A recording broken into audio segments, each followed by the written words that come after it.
job that they hate just to retire. The average lifespan, once the average person retires, is 7 years.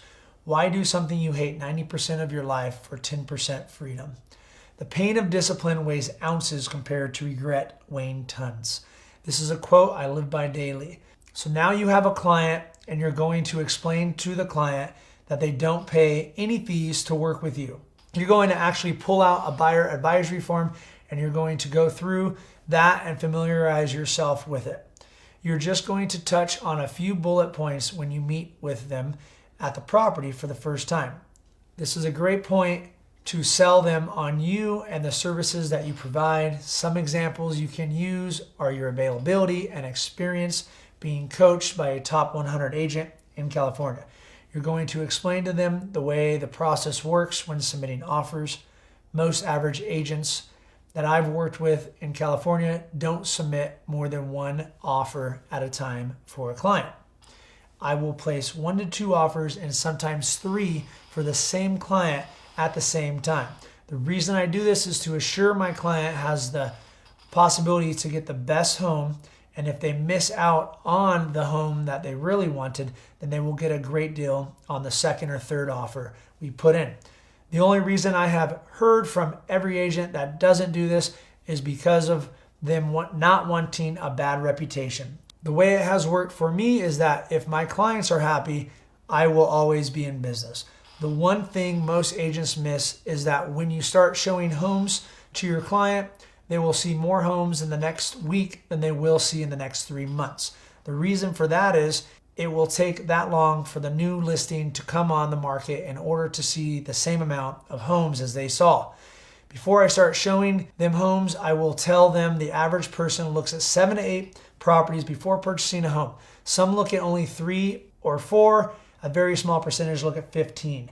The reason for this is most of them are looking at 30 to 50 homes online, and they're eliminating most of them by knowing what their 3 top wants and needs are. By this time, you should know what they're looking for, what's most important to them. If you don't, this is a great time to investigate it.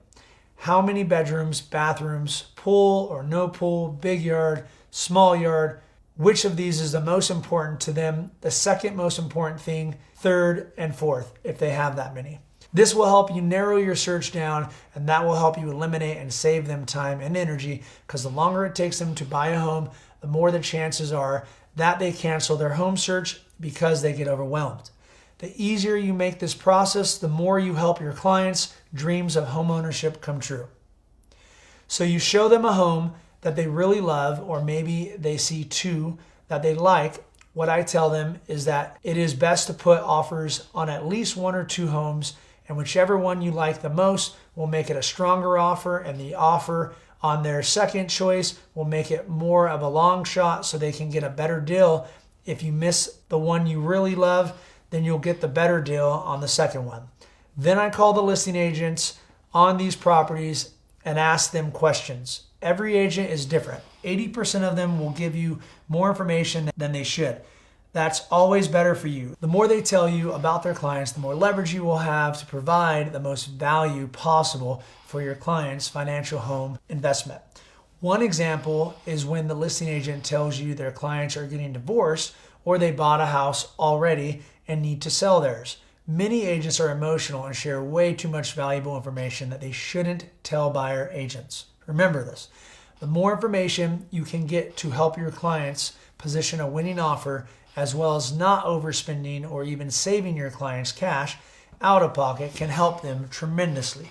Remember, you're going to have to get resourceful, as the order of the buying process will consistently change. You will have to do your best to touch on everything I gave you examples of throughout this process.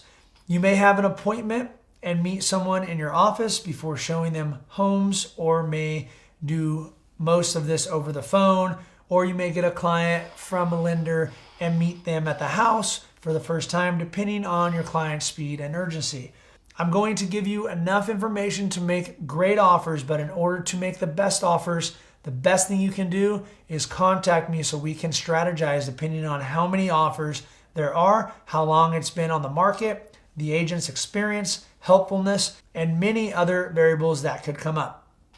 For example, to mention just a few would be what kind of property it is, where is it located compared to the other homes, length of average days on market, and many more that could come up.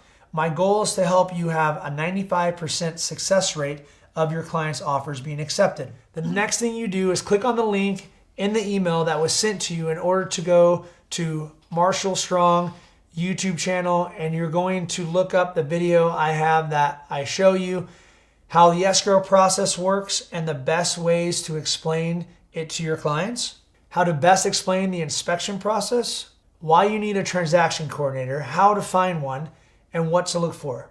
This will save you years of your life as well as make you millions of dollars. Believe me. How to host a proper open house from A to Z. Okay, so you have been selling homes for a little bit and you have your first listing opportunity. The first thing your potential client will ask is, what do you charge and how much do you think my home is worth? Those are typically the first things they will ask. One mistake I made for years was I would give them their answers as quick as I could and thought by doing this I was providing a great service.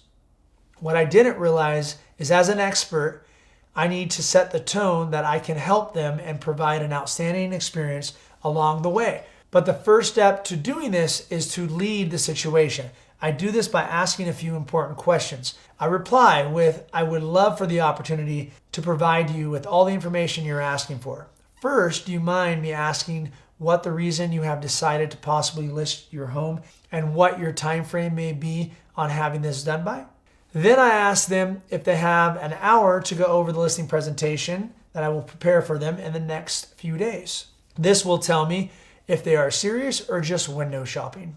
If they are window shopping and just want to know their value of their home for a refi, something I will let them know is that they can use Zillow for that. However, it's not always accurate and there is a lot of research to give them the most accurate value. To have an appraisal done would cost about $600 to $700, and it's best to have that done during your refi or escrow process due to the appraisals will vary as it is a human giving the final number. My plan is to show you how I can market your home so well that we get multiple offers to cover the difference. If the appraisal does come in low, I don't like to leave it up to the appraiser to tell you what your home is worth. The market value may be higher than what the appraiser decides on. Then they will usually tell you when they would like to meet or if they aren't ready to list quite yet. Then you can set up another follow-up call as well